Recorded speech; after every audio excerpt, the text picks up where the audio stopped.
বিকাশ রঞ্জন ভট্টাচার্য বলছে যে শাস্ত্রে আছে কার্তিক নাকি চুরির দেবতা। আপনি শাস্ত্রে এরকম কিছু পড়েছেন? এরকম কথা হচ্ছে যে কোনো শাস্ত্রে এরকম কিছু লেখা নেই। উনি ডাহা মিথ্যা কথা বলছেন।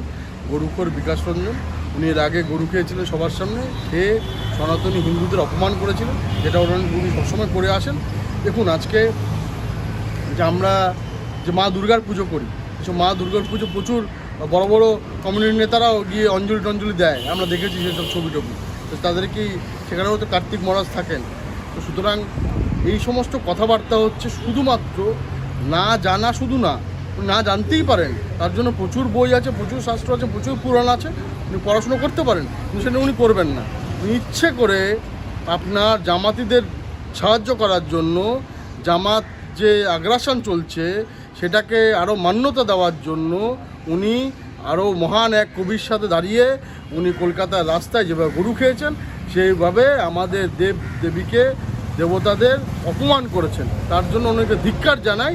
আর ওনার বিরুদ্ধে আজকেই বা কালকের মধ্যেই এফআইআরও করব এবং মামলাটাও করব। বিকাশ রঞ্জন বাবু, আপনাকে দেখা হবে, আপনি অনেক কত বড় লয়ার, আপনাকে বুঝে নেব। সত্যি কি কোর্টে দেখে নেবেন? কারণ এইদিকে তৃণমূল শাসক দলও বলছে যে ওনাকে দেখে নেবেন, তাহলে আপনারা বিরোধী শাসক দুজনে মিলেই দেখে নেবেন বিকাশ বাবু? না, দেখুন, এখানে বিরোধী শাসক রাজনীতির কোনো ব্যাপার আনবেন না।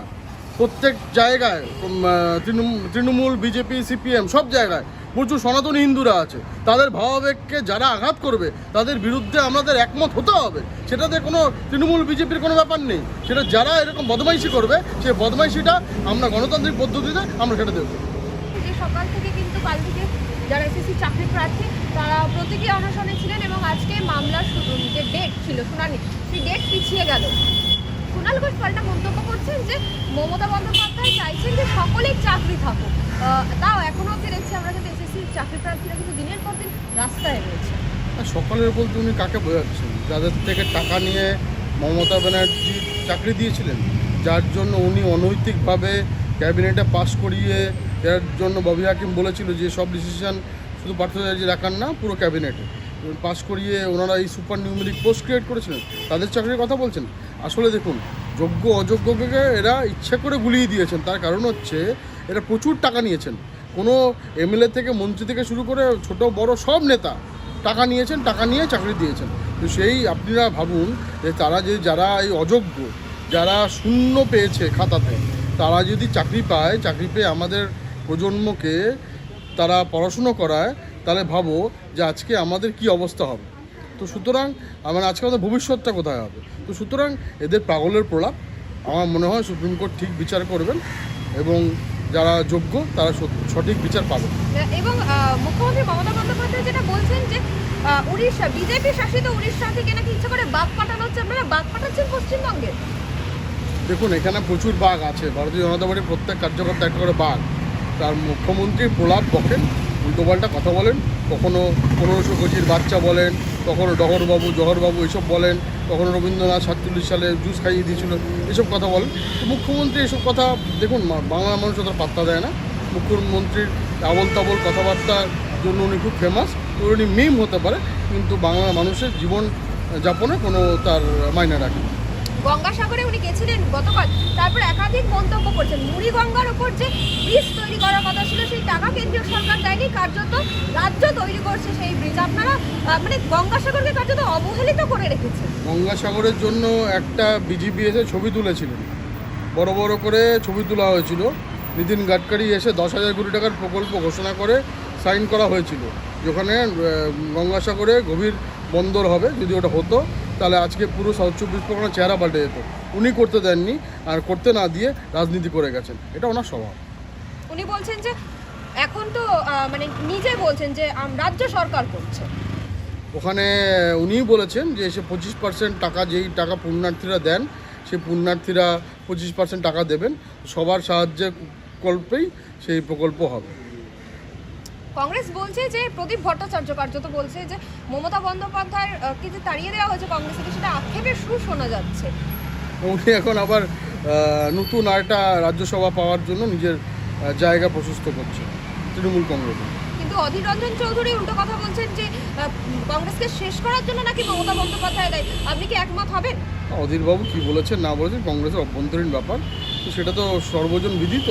যে আজকে কংগ্রেসটাকে ভেঙে চুরমাচুর করে কংগ্রেসটাকে সাইনবোর্ডে পরিণত করেছেন মমতা ব্যানার্জি, এবং কংগ্রেসের অর্ধেক লোক তৃণমূলে চলে গেছেন এবং তৃণমূলে তারা এখন বড় বড় মন্ত্রী, কেউ এমএলএ, কেউ এমপি, কেউ কাউন্সিলর, তবে কংগ্রেস থেকে ভেঙে হয়েছে, মমতা ব্যানার্জি নিজে হয়েছে। মমতা ব্যানার্জি মূল্যবোধের রাজনীতি করেছেন, বলেছিলেন যে কংগ্রেসের যে ডাইনাস পলিটিক্স, যে ফ্যামিলি পলিটিক্সটা, এটা উনি করবেন না তৃণমূল কংগ্রেসে।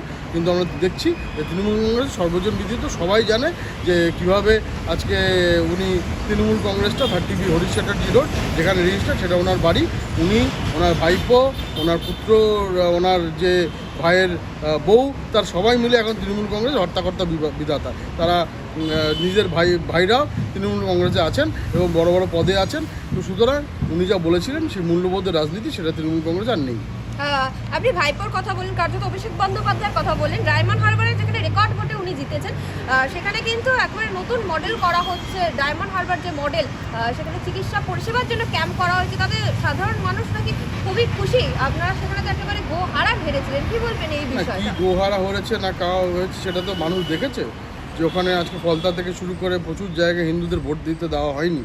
প্রচুর আপনার টিভি মিডিয়া সবাই দেখিয়েছে কি করে আপনার যে ইভিএম মেশিন ছিল সেটাকে টেপ মেরে দেওয়া হয়েছে ভারতীয় জনতা পার্টির বাটনে। তো সেগুলো মানুষ দেখেছে।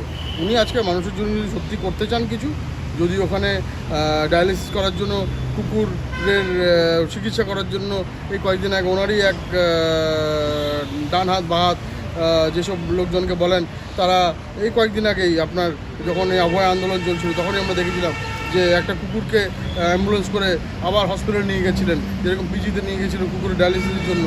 সেগুলো যদি না করতে যান, যদি সত্যি মানুষের কাছে করতে যান, তাহলে তো আমাদের জন্য খুব ভালো ব্যাপার। মানুষের কাজ হলে তাতে আমাদের কিছু বলার নেই, ভালোই হচ্ছে। এবং সেখানে একটা বিষয় নিয়ে গত কয়েকদিনে বিতর্ক সৃষ্টি হয়েছে যে যারা যারা রাজনৈতিক দল গঠন করেছে তার মধ্যে সবচেয়ে সফল নাকি মুখ্যমন্ত্রী মমতা বন্দ্যোপাধ্যায়, এমনটাই দাবি করছে তৃণমূল কংগ্রেস। আপনি কি বলবেন? না, এটা তো দেখুন, মমতা ব্যানার্জি আজকে সফল হয়েছেন মানে হচ্ছে 3 বারের মুখ্যমন্ত্রী হয়েছে। এই সফলতা যদি মুখ্যমন্ত্রী হওয়ার জন্যই সব কিছু হয়, ভোটেই যদি সব সফলতা বিচার হয়, তাহলে সত্যি কতদিন সফল হয়েছে।